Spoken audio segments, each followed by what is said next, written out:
Assalamualaikum warahmatullahi wabarakatuh. Alhamdulillah wassalatu wassalamu ala Rasulillah wa ala alihi wa sahbihi wa man tabi'ahu wa mawalah. A'udzubillahi minasyaitonir rajim. Wa man yartadda minkum 'an dinihi, siapa yang meninggalkan agama Allah Subhanahu wa taala, fasawfa yatillah biqaumin, Allah akan mengganti dengan sekelompok orang, yuhibbuhum wa yuhibbunah. Allah cinta kepada mereka dan mereka membalas cinta Allah Subhanahu wa taala. Hari berganti, musim berubah, ada yang imannya bertambah, ada pula yang hilang. Tapi Islam bisa sampai ke Nusantara ini, dari mulai Teluk Arab sampai ke Samudra Hindia, sampailah ke Sumatera, lalu kemudian sampai ke timur Indonesia. Saya pergi ke Sulawesi, lalu kemudian teruslah ke wilayah timur. Banyak sekali bertemu dengan ternyata penyebaran umat.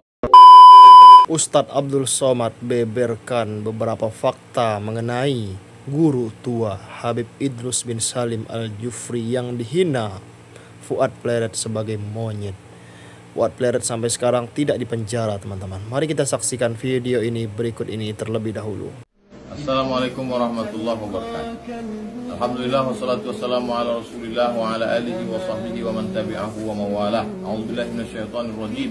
Wa man yartadda minkum 'an dinihi, siapa yang meninggalkan agama Allah Subhanahu wa taala, fasawfa yatillah biqaumin, Allah akan mengganti dengan sekelompok orang, yuhibbuhum wa yuhibbunah. Allah cinta kepada mereka dan mereka membalas cinta Allah Subhanahu wa taala. Hari berganti, musim berubah, ada yang imannya bertambah, ada pula yang hilang. Tapi Islam bisa sampai ke Nusantara ini, dari mulai Teluk Arab sampai ke Samudra Hindia, sampailah ke Sumatera, lalu kemudian sampai ke timur Indonesia. Saya pergi ke Sulawesi, lalu kemudian teruslah ke wilayah timur. Banyak sekali bertemu dengan ternyata penyebaran umat Islam di timur itu banyak ulama-ulama alumni dari Al-Khairat Palu. Dan di Palu itu kalau kita naik pesawat, mendarat di airport SIS. SIS singkatan dari Sayyidi Al-Habib SIS, Sayyid Idrus bin Salim Al-Jufri, seorang ulama besar dari Hadramaut. Mereka menyebutnya sebagai guru tua. Beberapa waktu yang lalu saya memposting, ada perempuan pertama ahli usul fikih tamat dari Al-Azhar Kairo Mesir, namanya Profesor Gurunda Huzaimah Yanggu, Allahumma firlaha warhamha. Di komen itu mereka tulis, ini adalah murid langsung dari guru tua. Guru tua Sayyidi Al-Habib Sayyid Idrus bin Salim Al-Jufri. Ulama besar dari Palu ini yang sudah mendidik umat di wilayah timur Indonesia, menunjukkan akidah la ilaha illallah Muhammadur Rasulullah. Ternyata perjuangan itu dilanjutkan oleh anak cucu beliau. Banyak sekali. Saya tidak dapat jelaskan satu persatu. Tapi ada dua orang yang saya sudah bertemu langsung, bersalaman langsung, saya datang bersilaturahim. Yang pertama adalah Sayyidi Al-Habib Saqqaf. Tulisan Arabnya Saqqaf, tapi banyak berita menulis Segaf atau Sagaf. Itu hanya transliterasi saja. Dan beberapa hari yang lalu kita mendapatkan berita duka. Saya sudah posting di Instagram bahwa telah kembali ke rahmat Allah. Kami ikut berduka cita guru kita semua, Sayyidi Al-Habib Saqqaf. Lalu kemudian ada salah seorang cucu dari SIS Al-Jufri, yaitu Profesor Dr.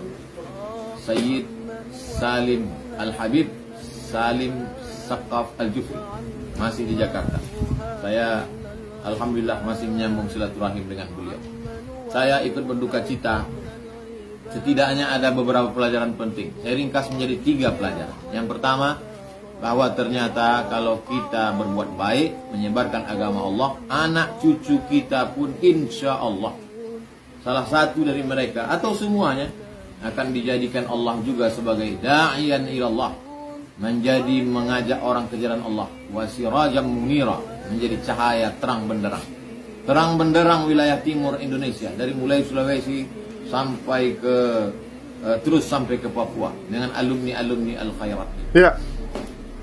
Datuk mereka, kakek mereka sudah meninggal, Sayyidi Al-Habib Sayyid Idrus bin Salim Al-Jufri.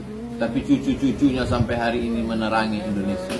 Murid-muridnya yang tak dapat saya sebutkan satu persatu, mohon maaf, menerangi Indonesia, menyelamatkan dari kejahilan. Yang kedua, betapa orang meninggal dunia.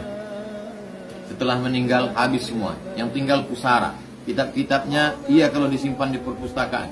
Kalau tidak hanya dimakan kutu saja. Tapi alhamdulillah karena mereka membuat lembaga pendidikan, maka tetap kekal abadi. Kalau kita perhatikan Syekh Hadratus Syekh Hasyim Asy'ari di Jombang meninggal dunia, tapi warisannya masih tetap ada sampai hari ini, Nahdlatul Ulama. Begitu juga dengan para ulama di Sumatera Barat, Inyak Cendong, Inyak Jaho meninggal dunia, tapi warisannya masih ada, PERTI, Persatuan Tarbiyah Islamiyah. Kemudian Syekh Muhammad Yunus, kemudian Syekh Muhammad Arsyad Talib Lubis meninggal dunia, tapi warisan mereka masih tetap ada sampai hari ini, Al-Jam'iyatul Wasliyah di Medan, Sumatera Utara. Betapa pentingnya berjamaah. Alaikum bil jamaah, iyyakum wal furqah. Berjamaahlah, karena dengan jamaah itu kita akan kekal abadi.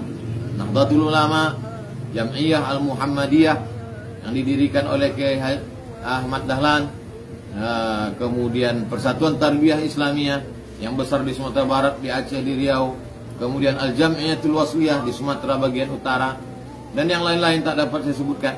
Ini menunjukkan bahwa dengan berjamaah Islam akan tetap kekal abadi di Nusantara, di dunia ini. Poin yang terakhir, mereka ini adalah warna Islam Ahlus Sunnah wal Jamaah.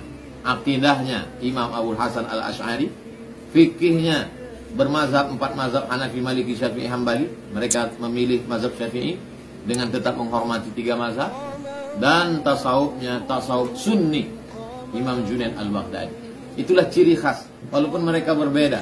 Ada yang di Sumatera Al-Wasliyah, ada yang di Sumatera Barat PERTI, ada yang di Jawa Nahdlatul Ulama Muhammadiyah, ada yang di Lombok Nahdlatul Watan, ada yang di wilayah timur Al-Khairat. Mereka bersatu dalam satu titik. Aqidah Ahlus Sunnah wal Jamaah, Abul Hasan Al-Asy'ari, berfikih, bermazhab, bersanad sampai ke Rasulullah, dan mereka bertasawuf, tazkiyatun nafs, mensucikan hati, suluk. Maka kita pertahankan ini, insyaallah kita tetap akan bersama. Mukhlishina lahuddin, titik keikhlasan akan membuat kita bersama. Untuk almarhum Sayyidi Al-Habib Saggaf wa Sayyidi Al-Habib Al-Habaib, kita Al-Fatihah. A'udzubillahi minasyaitonir rajim. Bismillahirrahmanirrahim. Alhamdulillahirabbil alamin arrahmanir rahim maliki yaumiddin. Iyyaka na'budu wa iyyaka nasta'in. Shiratal mustaqim shiratal ladzina an'amta 'alaihim ghairil maghdubi 'alaihim waladdallin. Amin. Allahumma ighfir lahum warhamhum wa'afihim wa'fu anhum waj'alil jannata mathwahum. Allahumma ij'al quburahum rawdatan min riyadil jinan la taj'al quburahum hufratan min hufarin niran. Allahumma ijma'na ma'ahum ma'al habibil mustafa fi jannatikal ula. Wa sallallahu ala sayyidina wa maulana wa syafi'ina wa dhukrina Muhammad wa ala alihi washabihi wasallam walhamdulillahirabbil alamin. Saya ikut berduka cita, mohon maaf kepada seluruh keluarga besar, murid-murid Habib Saggaf. Barakallahu fikum, jazakumullah khairan. Wassalamualaikum warahmatullahi wabarakatuh.